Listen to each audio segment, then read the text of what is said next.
Hi everyone, and welcome to Collage Wallow for week 17.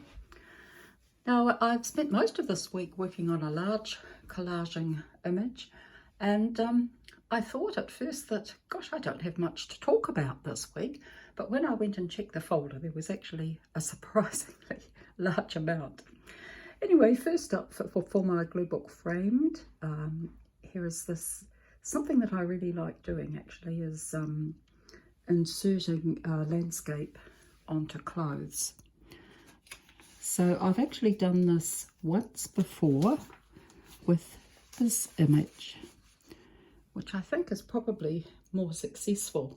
I really like that and just added the animal and the extra. Anyway, I was quite pleased with that one. Next up is a food fantasy one. I showed you the pages at the end of the last collage Wallow in their unmessed up state. So this had been where the flowers were, they had been plates of tapas, and there'd been green tiles in the background. It was the green tiles that gave me the idea of putting leaves over them. So I did that first, and then I worked on the flowers. I think some flowers are more successful than others, but I quite like the idea. So that's for food fantasy. Next up, and in quite a different vein, is this layers of landscape. So you've got water here, you've got sort of greenery and flowers here, then the snow, and then a sunset, trees, underwater, lupins from down the wild lupins in the South Island, and finally a little bit of sunset there. And I got this idea from this artwork, which I have kept as a template, so I intend to do more in this line. I think maybe the next one might be all about different sorts of skies. So, quite interesting. The next one is for my beds glue book. This is an interesting glue book because it's a word play on the word bed. So I've come up with some quite unusual ideas, but this one is bed of rice. So you can see the bed here. It's actually taken quite a while to get the bits and pieces together for this one. And here is the original bed. So you can see how I inserted it in behind this big bowl of rice, and then I put some other rice dishes in behind it.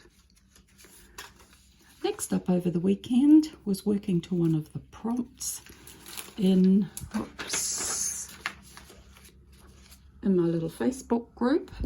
There's a link to the Facebook group down in the description below.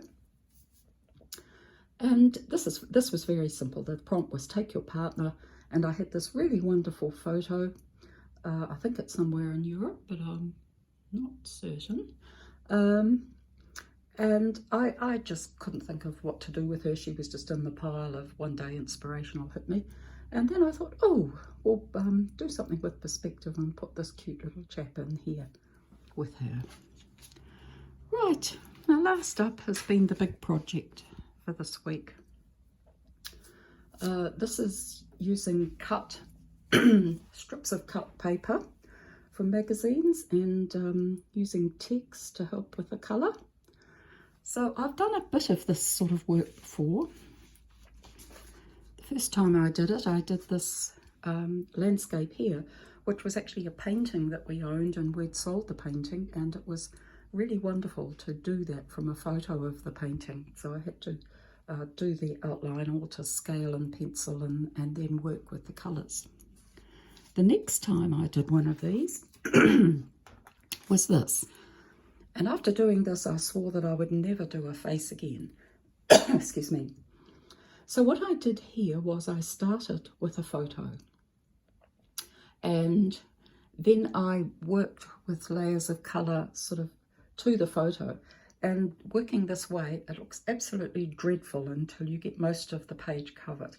And then you've lost that sort of shiny, perfect photo look, and you've got this itty bitty sort of impressionistic look. So that was the first one I did, and that was a little while ago. So I use the same technique here with this one.